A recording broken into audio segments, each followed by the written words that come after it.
Classic short ghost stories for radio, adapted and read by Rehannah Mian.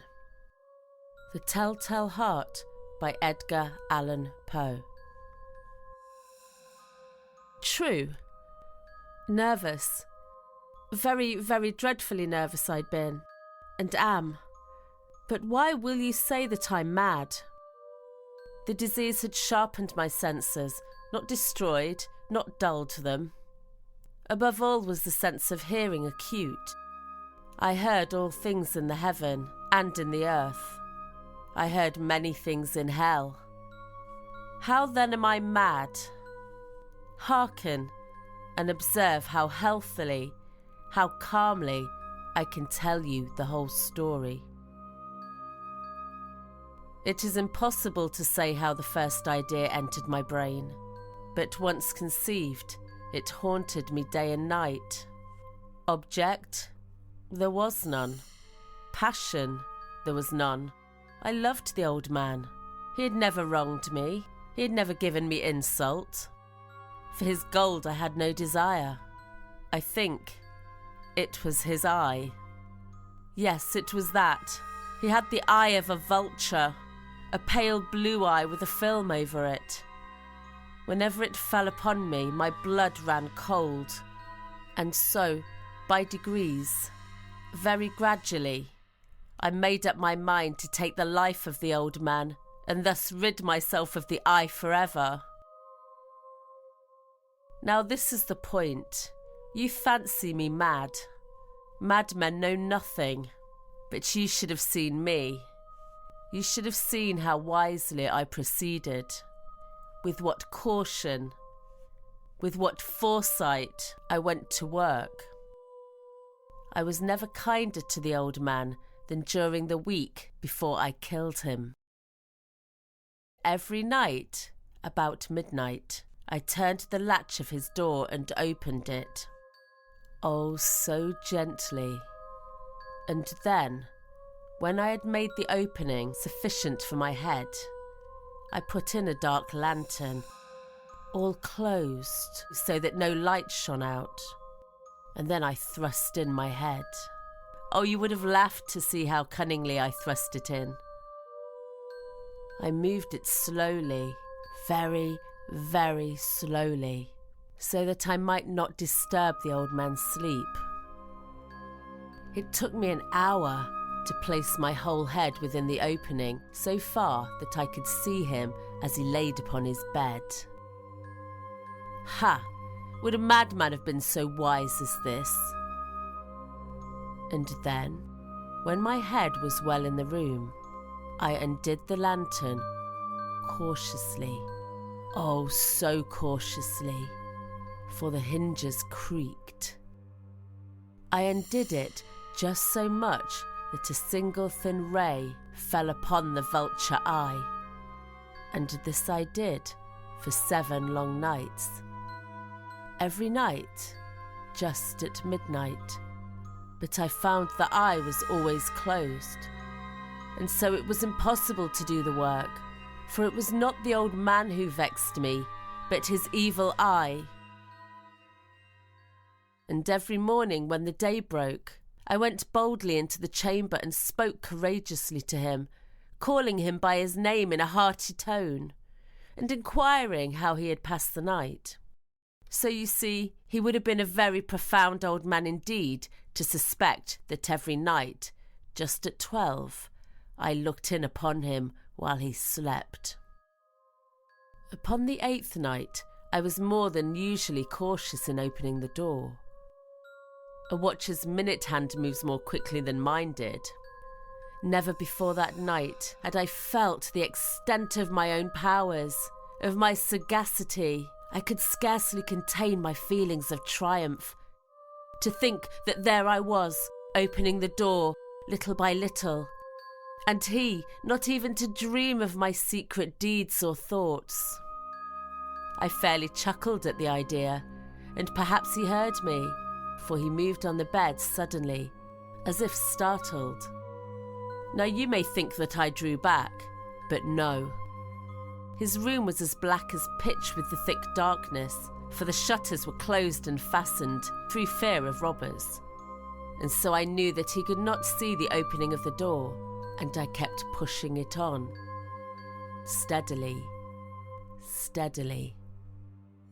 I had my head in, and was about to open the lantern when my thumb slipped upon the tin fastening, and the old man sprang up in bed, crying out, "Who's there?" I kept quite still and said nothing.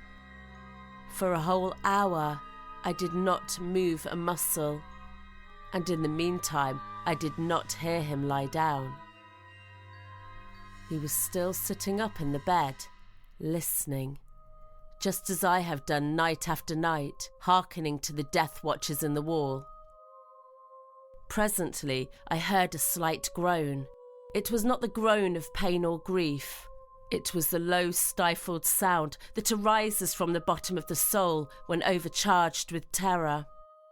I knew the sound well. Many a night just at midnight, when all the world slept, it has welled up from my own bosom, deepening with its dreadful echo the terrors that distracted me. I knew what the old man felt, and pitied him.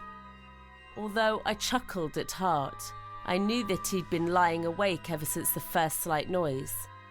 His fears had ever since been growing upon him. He'd been trying to fancy them causeless, but could not. He'd been saying to himself, It's nothing but the wind in the chimney, or a mouse crossing the floor.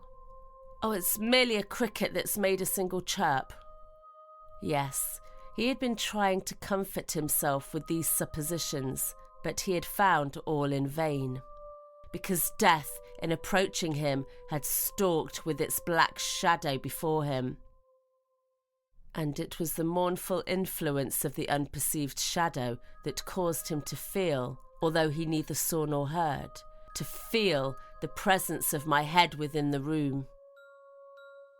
When I had waited a long time, very patiently, without hearing him lie down, I resolved to open a little, a very, very little, crevice in the lantern.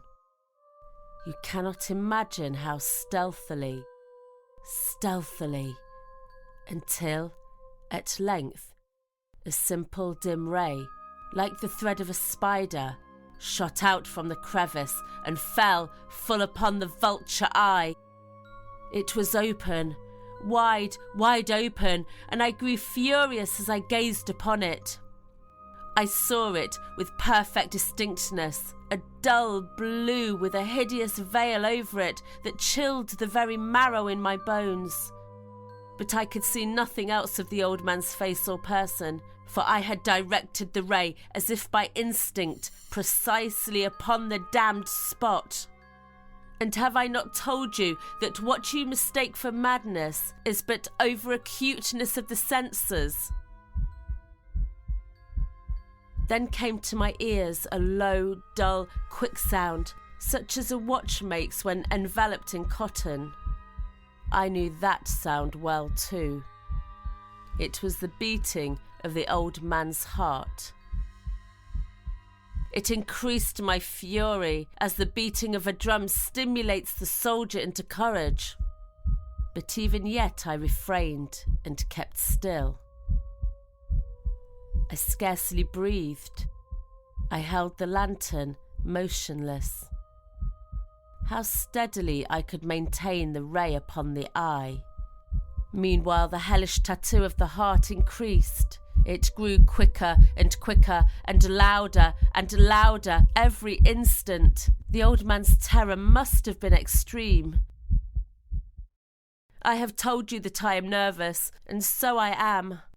And now, at the dead hour of the night, amidst the dreadful silence of that old house, so strange a noise as this excited me to uncontrollable terror.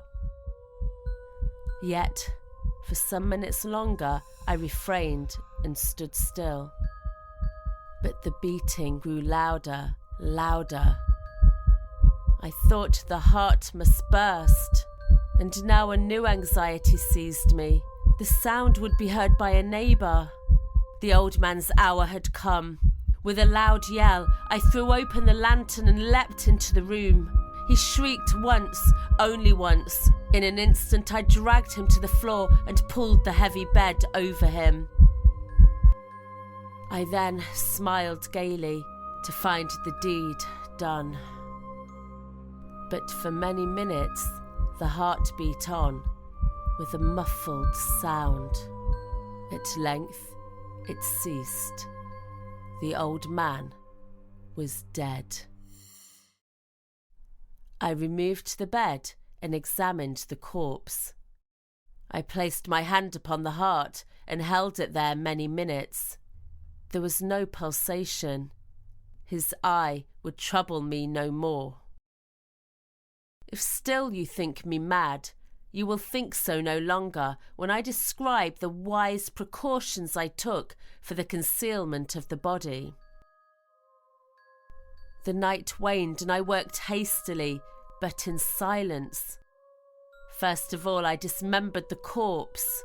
Then I took up 3 planks from the flooring of the chamber and deposited it between the scantlings.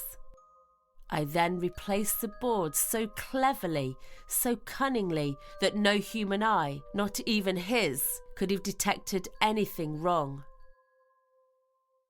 When I had made an end to these labours, it was 4 o'clock, still dark as midnight. As the bell sounded the hour, there came a knocking at the front door. I went down to open it with a light heart, for what had I now to fear? There entered 3 men who introduced themselves with perfect suavity as officers of the police. A shriek had been heard by the neighbour during the night. Suspicion of foul play had been aroused. Information had been lodged at the police office, and they, the officers, had been deputed to search the premises. I smiled, for what had I to fear? I bade the gentleman welcome. The shriek, I said, was my own in a dream. The old man, I mentioned, was absent in the country. I led my visitors all over the house and bade them search well. At length, I led them to his chamber. I showed them his treasures, secure, undisturbed. In the enthusiasm of my confidence, I brought chairs into the room and desired them here to rest from their fatigues, while I myself, in the wild audacity of my perfect triumph, placed my own seat upon the very spot beneath which reposed the corpse of the victim. The officers were satisfied. My manner had convinced them. I was singularly at ease. They sat and chatted of familiar things, while I answered cheerily. But after long, I felt myself getting pale and wished them gone.